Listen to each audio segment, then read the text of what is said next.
Hello everyone, আশা করি সকলে ভালো আছেন। আমিও ভালো আছি। আমাদের মন মাতানো সেই গ্রামের দৃশ্যটি আপনাদের আজকে আবারও দেখাবো।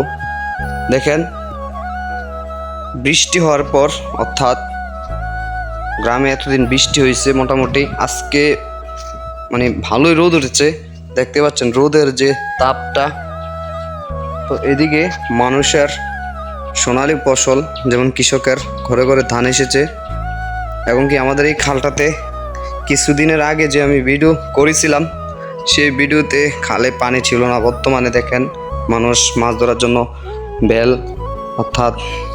বেল দিয়ে দিল মাছ ধরার জন্য। খালে মোটামুটি পানি এসেছে, বৃষ্টি হলে আরও ভরপুর পানি হবে।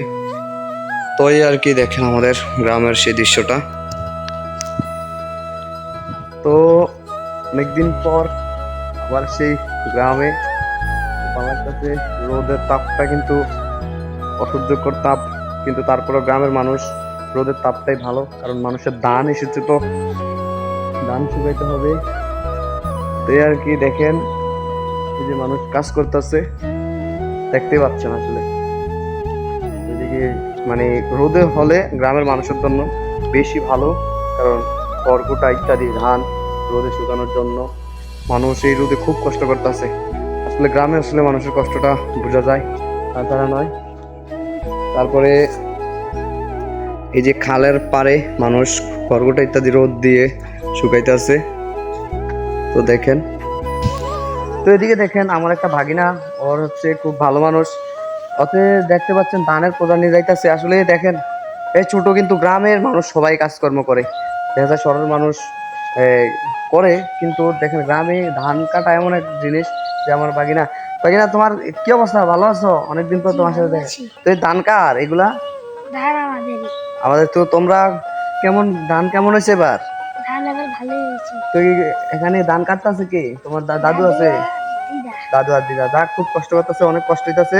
দেখতেই পাচ্ছেন এই খাল বিলে দিয়ে এই প্যাক কাদা দিয়ে কষ্ট করে ধান নিতে হয় গ্রামে, তারপরে কৃষকের মুখে হাসি ফুটাই দেবে নাকি? ঠিক আছে, একটা টাটা দেওয়া দাও। Good, thank you. তো গাইজ, দেখতে পাচ্ছেন এই হলো আমার ভাগিনা। আসলে মানুষ কি বলবো, কারণ গ্রামে কাজ করতে হবে। গ্রামের মানুষ আমরা যতটুকুই পড়াশোনা করি না কেন, যতই শিক্ষিত হোক না কেন, ঠিক আছে, যারা ধান করে একটু কাজ না করলেও কিন্তু মন ভালো লাগে না। তো এদিকে মোটামুটি এই জমি জমাগুলো কিন্তু ধান গাছে ভরপুর ছিল। এখন ধান পেকে মানুষের ঘরে ঘরে এখন ধান চলে আসছে, কৃষকের মুখেও হাসি। দেখেন এই খাল পাড়ে খড়কুটা ইত্যাদি রোদ দিয়ে রাখছে, দেখো মানুষ কাজকর্ম করতে পারছে। তাছাড়া কৃষকরা ধান লাগানোর প্রস্তুতি নিয়ে ফেলছে, যেখানে নতুন করে হালি পালাই দিছে, এগুলো হচ্ছে আবার করবে। তো আর কি, আপনাদের আরও ভিডিও দেখাবো, সাথে থাকুন। তো গাইস, এদিকে দেখেন একটা জমি এখনো রয়েছে, এটা ধান মোটামুটি পাকতাছে। এদিকে আমার জেঠিমা খুব কষ্ট করতেছে, এদিকে ধান রোদ দিতেছে। এতদিন বৃষ্টির কারণে মোটামুটি ধান রোদ দিতে পারছে না, গ্রামে প্রচুর বৃষ্টি হয়েছে। এখন আজকে রোদ পেয়ে কৃষক অর্থাৎ গৃহস্থ মানুষগুলা খুব হাসি, তাদের ধানগুলা রোদ হইল। তো যদি একটু এদিকে তাকান, ধান কি অবস্থা এবার? আজকে রোদে কি এবার শুকাইবো কি? তাহলে বোঝা যায় আজকে রোদে মোটামুটি ধান শুকাবে। আপনারা কেমন গৃহস্থী করলেন, কেমন ধান করলেন? মোটামুটি আসলে গ্রামের মানুষ এই যে যতই কষ্ট করে ধান কাটুক না কেন, যখন ধানটা তার ঠিক মতো বাড়িতে যাবে, ঠিক মতো রোদে শুকাবে, কষ্টটা খুব ভুলে যাবে, এটা হচ্ছে স্বাভাবিক। তো এই হলো আমাদের গ্রামের অর্থাৎ সরল মানুষগুলো যেভাবে কাজ করে, খুব ভালো লাগে। যতই কষ্ট হোক তাদের রোদ গায়ে লাগে না, এটা হচ্ছে মেন কথা। যাই হোক, তো যেদি দেখতেছেন কাজ করতেছে, তো এদিকে মানুষ আরও কাজ করতেছে। এ হলো আমাদের গ্রামের পরিবেশ, সাথেই থাকুন। পরবর্তী ভিডিওতে আবার দেখা হবে। সবাই ভালো থাকুন, সুস্থ থাকুন।